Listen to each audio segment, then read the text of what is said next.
What's up, guys? Jay Moskers here. And today we're doing a quote-unquote review of Call of Duty Vanguard. Less of a review, more of just going into the specifics of what the game is, kind of the features it has.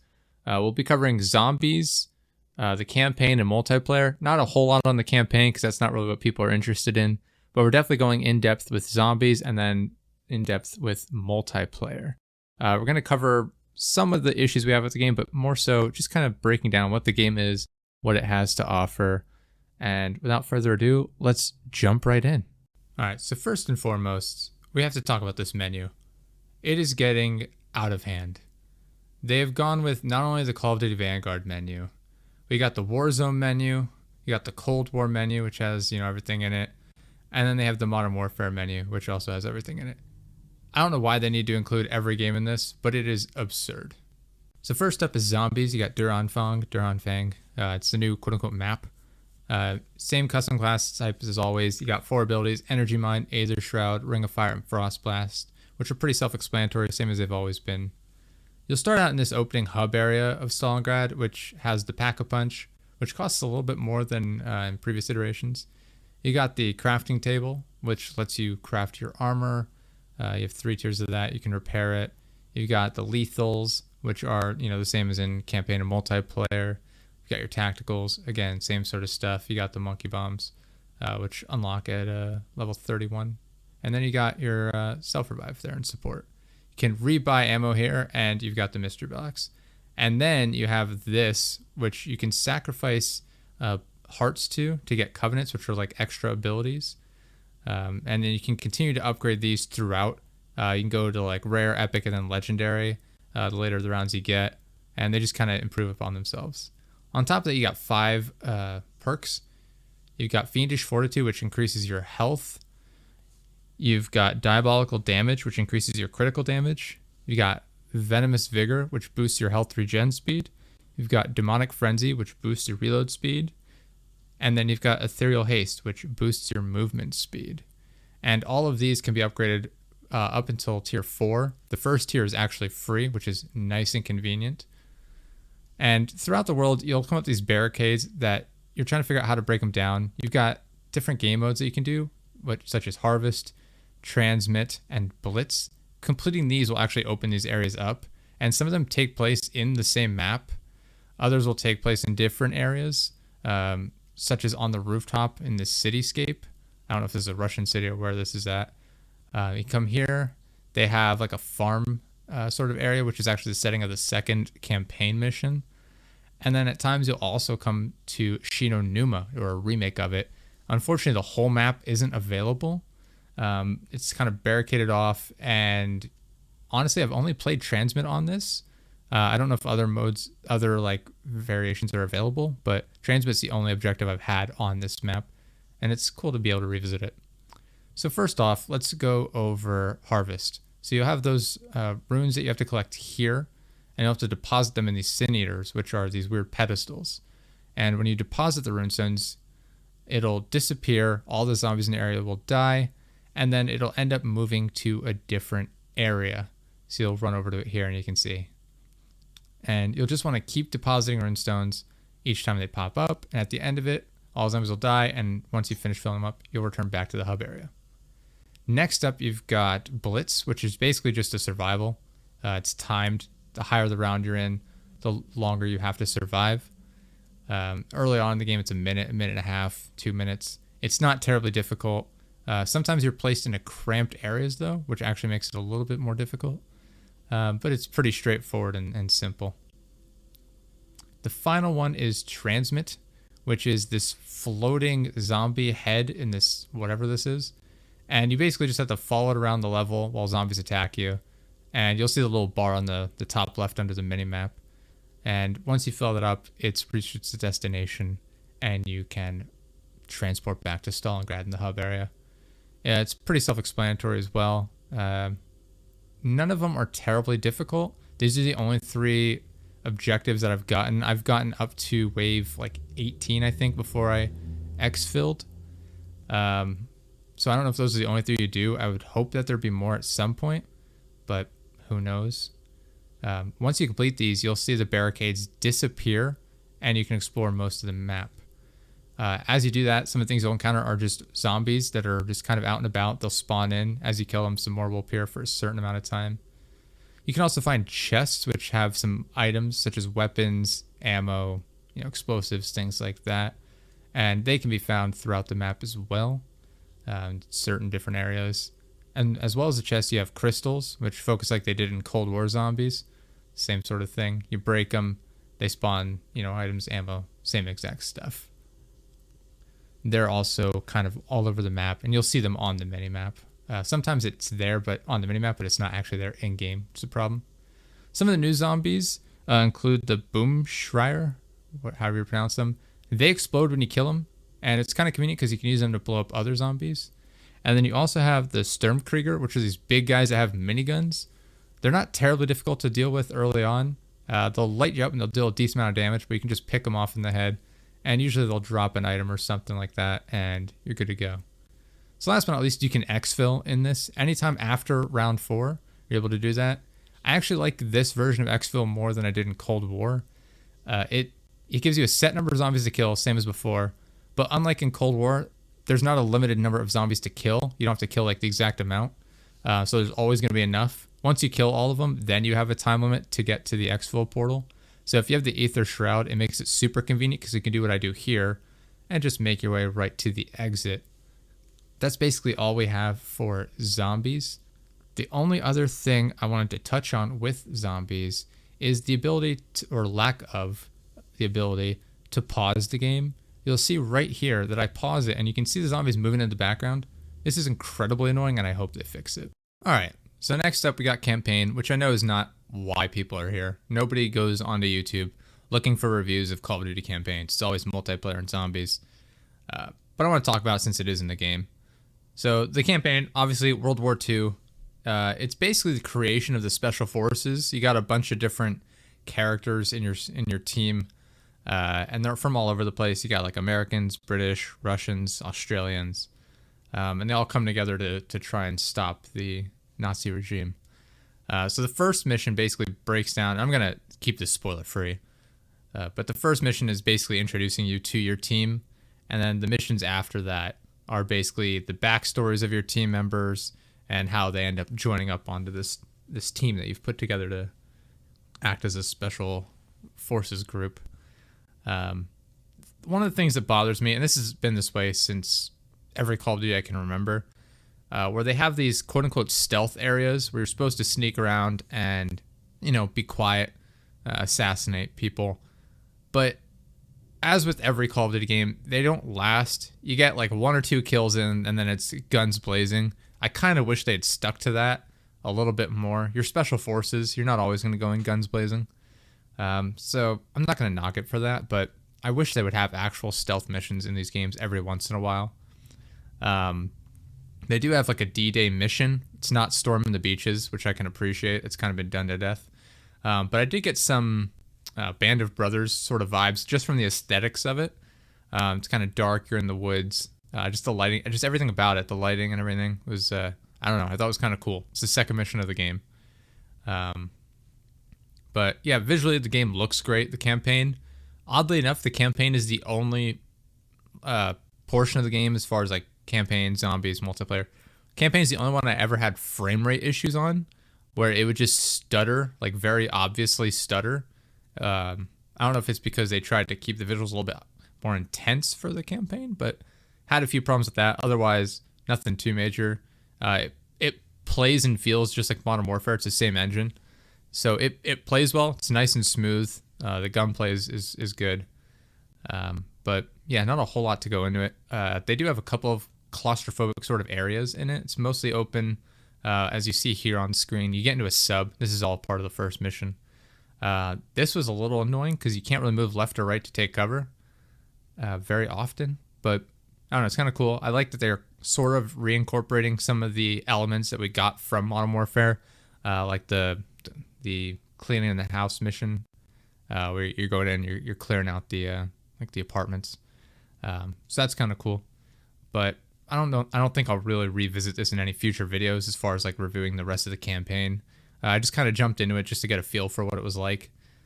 I'll probably finish playing through it, but once I beat it, I probably won't revisit it. But yeah, like I said, it plays well. I enjoyed what I played of it. The characters are at least interesting enough that they kept me engaged with, who they are. And I don't know, it's interesting. They all have their own abilities. Arthur Kingsley, like I said, the leader of your squad, he can make like commands. I'm playing this on Xbox currently. You hit up on the directional pad and it like directs people to go towards like attacking this target. Put covering fire down on like turrets or things like that, like just laying cover fire down. It's sort of useful. I don't know, I think they just kind of added it there to give it a little bit more flavor, not that it was super necessary. So what you'll see here is actually video from the second mission on D-Day, and like I said, visually it's kind of cool. I enjoyed it, but it is what it is. It's nothing super unique, nothing blowing your mind or anything like that. But if you enjoy Call of Duty campaigns, you'll probably enjoy this one. Not a whole lot to say about it. It's pretty straightforward. It is what it is. It's Call of Duty campaign. One other thing to point out in this is actually a couple of the actors that appear in this.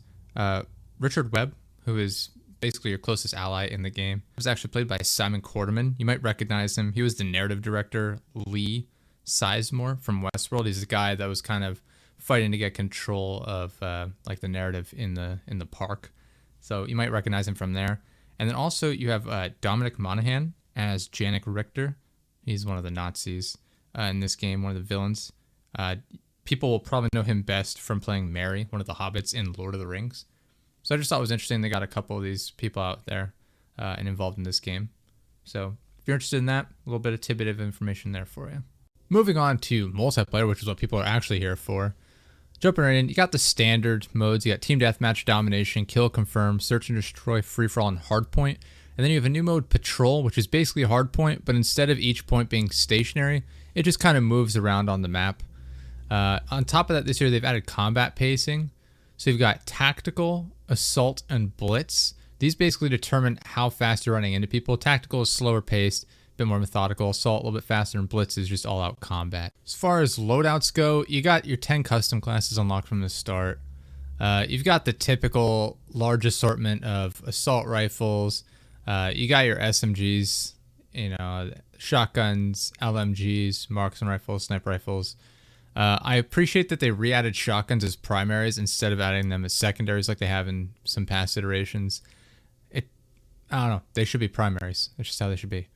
Melee, you've got a combat shield, which I think is interesting as a primary, and then you can also have a knife as a secondary melee weapon. But yeah, pretty standard fare from here on out.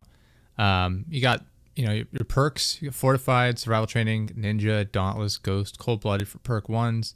Perk 2s, you got Tracker, Radar, Heiler, Engineer, Forward Intel, Piercing Vision. Perk 3, you got Double Time, Demolition, Lightweight Overkill, Tactician, and Scavenger. Again, all pretty much the same as you'd expect as usual. Standard lethals, you got everything from your frags, your throwing equipment, like your throwing knife here. Your tacticals, you got your stun, smokes, you can heal yourself. Any of your like anti-personnel mines, stuff like that. It's all pretty straightforward, exactly what you'd expect from Call of Duty multiplayer custom classes. As far as field upgrades go, pretty standard stuff. Dead silence is in there. You got your jammers, you got deployable cover, stuff like that. Just basically exactly what you've come to expect from Call of Duty. Same as always. Moving on to kill streaks. Same as always, you got basically your UAVs, your care package. Your spy plane works as a team one, whereas the intel works as like a personal one. War Machine, kind of fun to play with. The guard dog works as, it's been in previous iterations. It's kind of fun to have the dog following you around. You can choose whether or not it follows you or stays in one location. Death Machine, I've got some gameplay of that coming up. Flame Knight I have not played with, but looks interesting. And then you've basically got your advanced UAV here with the local informants. So again, standard Call of Duty stuff. Next up, operators. You got 12 to choose from, pretty standard. The only new thing here is that they have favorite weapons. So if you use those weapons with this character, it'll actually level up quicker, which I don't know if I like that or not. Someone that might go for camos, it just means I have to play with that character, but it's not really a deal breaker.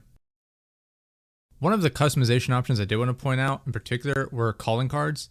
And this year they are fucking awful. Not necessarily just the designs, which I do like some of them, but the fact that a lot of them have unfinished names, as you'll see here.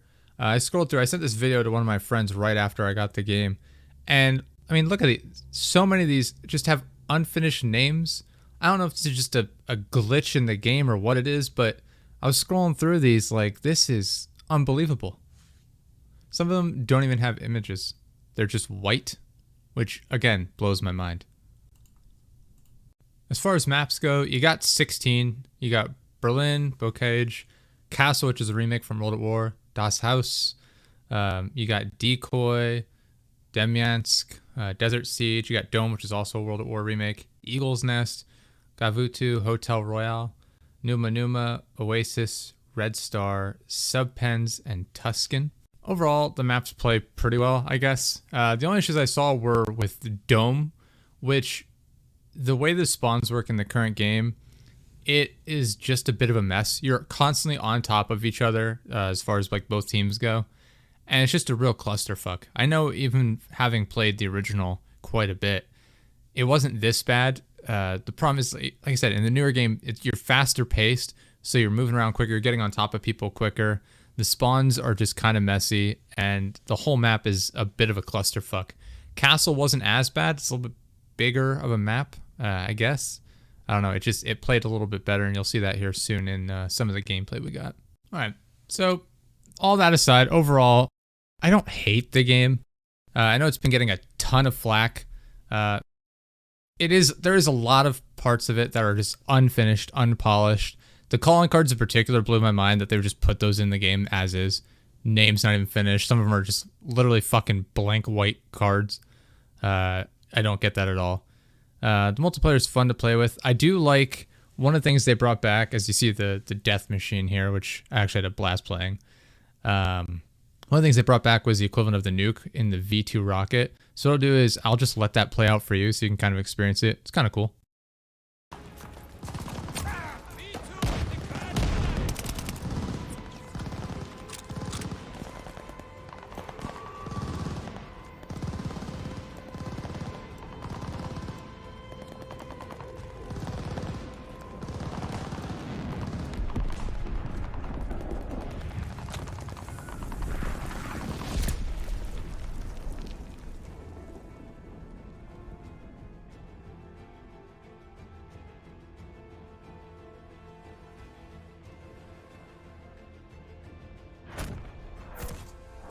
All right, so this is actual multiplayer gameplay. What I was showing you before was just a private match against bots to kind of show off a couple of the kill streaks there.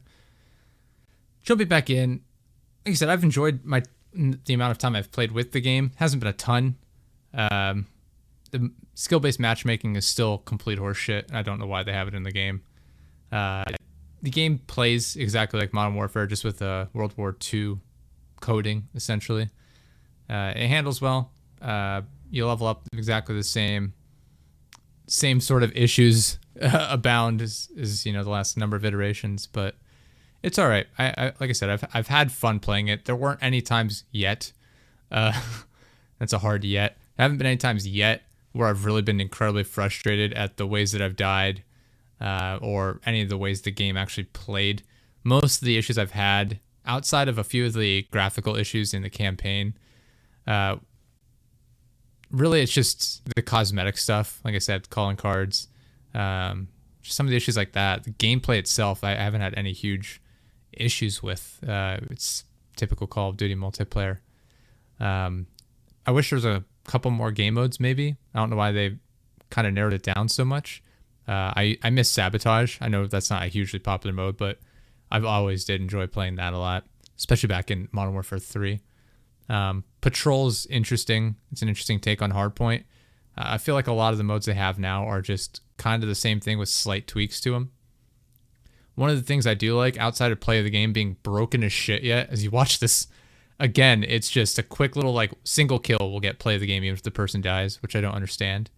The new feature they did add that I do like is Team MVP, which basically narrows it down to the top or 3 players on your team. and you kind of pick based on who you think should be the MVP. Like here, I had 7 headshot kills. This person had the most captures. I can't read it, 3, and then like the most multi kills. It's not always these 3 things, but it's kind of a neat little way for teammates to show their appreciation for their other teammates, and everyone gets to vote on it, and you just kind of get that little extra like, nice, I did good here at the end of every game. All right, so I guess my final thoughts on the game is it's another Call of Duty game.